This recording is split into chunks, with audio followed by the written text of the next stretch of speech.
নমস্কার বন্ধুরা, মশলা বাড়িতে সকলকে স্বাগত জানাই। শীত পড়ে গেছে আর বাঙালির শীতকাল মানেই নানান রকম পিঠে খাওয়ার ধুম পড়ে যায়। ওদিকে শান্তিনিকেতনে এতক্ষণ পৌষ মেলাও শুরু হয়ে গেছে। কয়েকদিন পরেই আসছে পৌষ পার্বণ। তবে অনেকের বাড়িতেই ইতিমধ্যেই নানান রকম পিঠে তৈরি শুরু হয়ে গেছে। আজ আমি আপনাদের সঙ্গে শেয়ার করছি খুব সহজে কিভাবে বাড়িতে নারকেলের পাটিসাপটা পিঠে বানিয়ে ফেলবেন তার রেসিপি। চলুন দেখে নেওয়া যাক রেসিপিটি। এর জন্য সবার প্রথম ছোট 2 বাটি আতপ চাল 1 থেকে 1.5 ঘন্টা ভালো করে জল দিয়ে ধুয়ে নেওয়ার পর ভিজিয়ে রেখেছিলাম। এরপর শিলনোড়ায় এটাকে ভালো করে মিহি করে বেটে নিতে হবে। চাইলে মিহি করে বেটে নেওয়ার পরেও যদি দানা দানা মনে হয় অবশ্যই একবার আটা চাল নিতে চেলে নিতে পারেন, আর মিক্সিতেও আপনারা এটা গুঁড়িয়ে নিতে পারেন। তবে কেনা চালের গুঁড়ি দিয়ে কিন্তু এই পিঠে ভালো হয় না।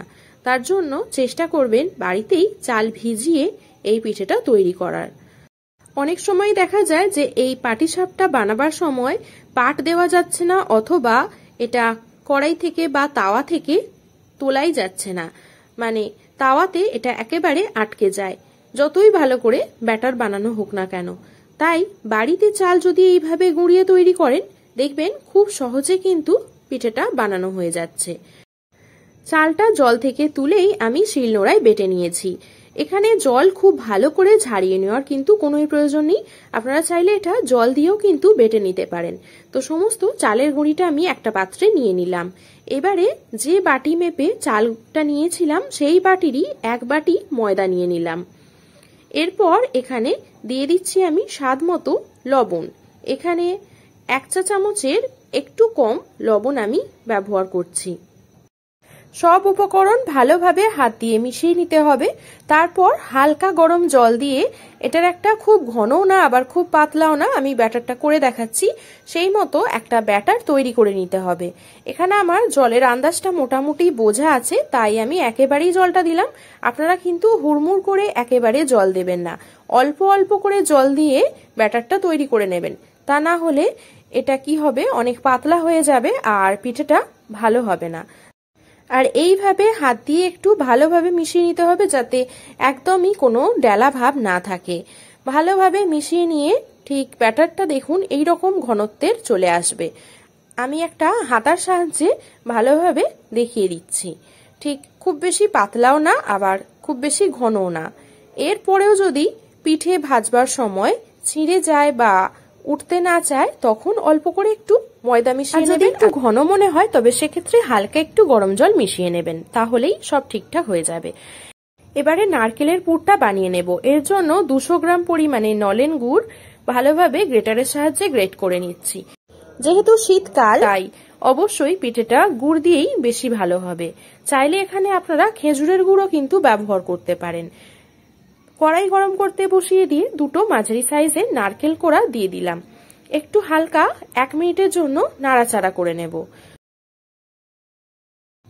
একটা সুন্দর সুগন্ধ বেরিয়ে আসতে শুরু করলে যে গুড়টা গ্রেট করে রেখেছিলাম সেটা এর মধ্যে দিয়ে দিচ্ছি। এবারে এই নারকেলের সাথে গুড়টা মিশিয়ে রান্না করে নেব যতক্ষণ না এর মধ্যে সুন্দর একটা চটচটে ভাব চলে আসছে আর ভীষণ সুন্দর একটা গন্ধ বার হচ্ছে। ভালো করে এটাকে মিশিয়ে নিতে হবে। এখানে যেহেতু আমি নলেন গুড়ের পাটালি দিয়ে করছি তাই সামান্য পরিমাণে একটু জল মিশিয়ে নেব। যদি আপনারা এটা খেজুরের গুড়ে করেন তবে কোনো জলের প্রয়োজন কিন্তু পড়বে না। গুড়টা এতে ভালোভাবে মেল্ট হয়ে যাবে আর নারকেলের মধ্যে খুব তাড়াতাড়ি পাক চলে আসবে। খুব সামান্য অর্থাৎ হাফ কাপের মতো জল দিলেই হবে। এবারে জলটা দেওয়ার পর ফ্লেমটা একটু হাই করে দিয়ে সবটা ভালো করে মিশিয়ে নেব। তারপর আবারও মিডিয়াম টু লোতে 2 থেকে 3 মিনিটের জন্য রান্না করলেই দেখবেন এরকম সুন্দর একটা কালার চলে এসেছে আর বেশ চটচটে ভাব একটা চলে এসেছে। সবার শেষে আমি 3টে ছোট এলাচ একটু ফাটিয়ে দিয়ে দেব, এতে গন্ধটা ভীষণ ভালো হয়। সবটা ভালো করে মিশিয়ে নিয়ে রেখে দেব। পাটিসাপটার জন্য পুর আমাদের একদম রেডি। এবারে চলুন মূল পিঠে রান্নাতে। এর জন্য কড়াই গরম করতে বসিয়ে দিয়ে একটা কলা গাছের ডাঁটা দিয়ে একটুখানি সাদা তেল আমি ভালোভাবে লাগিয়ে নিচ্ছি। এবারে ব্যাটারটাকে একটা হাতার সাহায্যে ভালোভাবে মিশিয়ে নেওয়ার পর এক হাতা করে কড়ার ঠিক মাঝখানে দিয়ে কড়ার হাতল দুটো ধরে ঠিক গোলা রুটি যেভাবে করে সেইভাবে গোল করে ঘুরিয়ে নিতে হবে।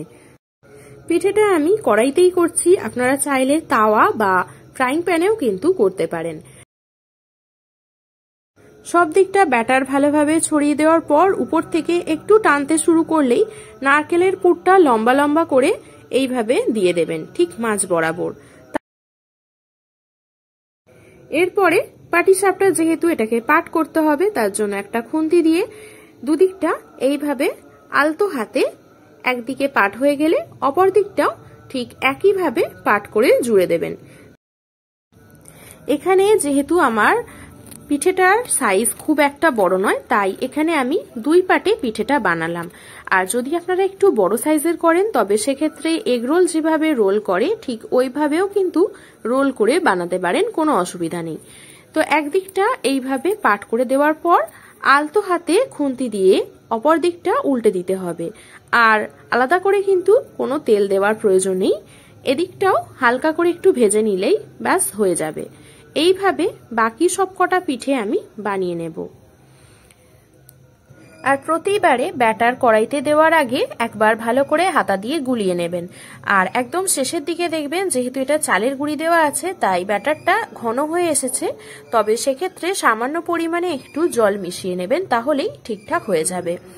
দেখুন প্রত্যেকটা পিঠে আমি একইভাবে বানিয়ে নিচ্ছি আর প্রত্যেকটা পিঠে কিন্তু একদম পারফেক্টলি তৈরি হচ্ছে, কড়ার গায়ে কিন্তু একটাও আটকে যাচ্ছে না। আপনারাও এইভাবে কিন্তু বানিয়ে ফেলতে পারেন। তো দেখে নিলেন কত সহজে একদম পারফেক্ট পাটিসাপটা বানিয়ে ফেলা যায়। এইভাবে নারকেলের পাটিসাপটা অথবা ক্ষীরের পাটিসাপটা আপনারা বানিয়ে নিতে পারেন। রেসিপিটা কেমন লাগলো অবশ্যই বাড়িতে একবার বানিয়ে আমাকে কমেন্ট করে জানাতে ভুলবেন না। যদি ভালো লেগে থাকে অবশ্যই একটা লাইক করবেন, শেয়ার করবেন। আর আমার চ্যানেলের নতুন বন্ধু হয়ে থাকলে চ্যানেলটাকে সাবস্ক্রাইব করে নেওয়ার অনুরোধ রইল। সাথে পাশে থাকা বেল আইকনটি প্রেস করে রাখবেন, তাহলে আমি যখনই কোনো রেসিপি আপলোড করব খুব তাড়াতাড়ি নোটিফিকেশন পৌঁছে যাবে। সুস্থ থাকবেন, ভালো থাকবেন, ধন্যবাদ।